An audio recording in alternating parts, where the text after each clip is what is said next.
Assalamualaikum warahmatullahi wabarakatuh. Selamat datang di podcast Cerita Minang. Semoga dan sanak saudaranya dalam kondisi sehat selalu, amin. Oke, video ini sesuai judulnya kali itu.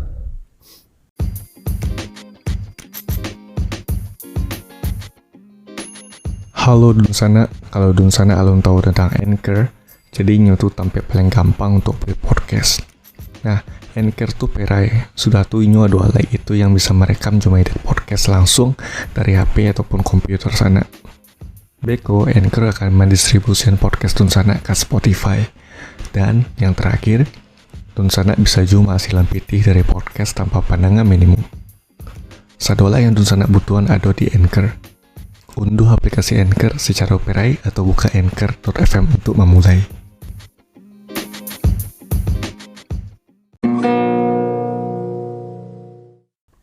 Puting beliung merusak rumah warga di Padang. Sebelumnya, mohon maaf jika Anda mau tuh tambah update di sana ya, seperti yang seperti tadi, kondisi cuaca yang tidak menentu kan membuat kadang-kadang awak tuh harus beradaptasi kan, gitu. Lanjutlah ke pembahasan tadi.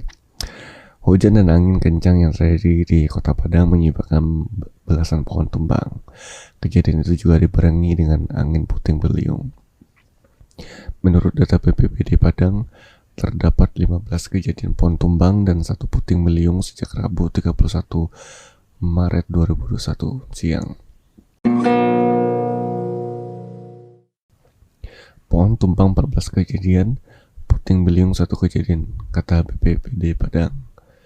Puting beliung itu terjadi di Kecamatan Bungus Teluk Kabung, sedangkan pohon tumbang tersebar di 8 kecamatan di Kota Padang. Pohon tumbang yang terbanyak terjadi di Kecamatan Kuto Tengah, yakni 4 kejadian pohon tumbang.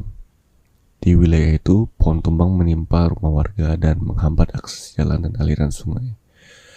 Pohon tumbang menghambat aliran sungai, tulis BPBD Padang. Tak ada korban akibat kejadian tersebut.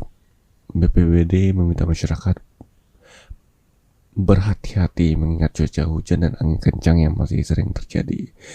Baru sabui tentang cuaca langsung sabui dari Bapak BPBD Padang. Jadi mau ditulis di sana karena kondisi cuaca yang lagi tidak menentu, hujan tarik menarui, jadi dan sana semoga bisa berhati-hati di jalan karena akan tidak pernah tahu ya. Kadang badai, angin kencang kan, pohon tuh bisa saja tumbang di jalan, kan tidak pernah tahu ya. Sudah tuh tetap jaga kesehatan di di cuaca-cuaca yang tidak menentu ke sana. Ya kadang-kadang kan di hari hujan gua kan mendamam badan kan, pilek ya lo kan, jadi tetap tadi jaga kesehatan sana. Saudaranya semoga ada mau kok musim capek berlalu dan tidak menari hujan sih gitu. Hujan sih tapi kalau taruh menari kan ada mau tuh kadang-kadang kan badan waknya bisa menerimu deh gitu. Ya betul itu lah saya. Semoga dan sana dalam kondisi sehat selalu, amin. Oke dan sana sekian dulu, mohon maaf jika ada kekurangan dan salah kata. Sampai jumpa di podcast Cerita Minang selanjutnya. Jangan lupa untuk follow podcast Cerita Minang di Spotify, Facebook, Twitter, dan Instagram. Sampai jumpa di sana. Wassalamualaikum warahmatullahi wabarakatuh.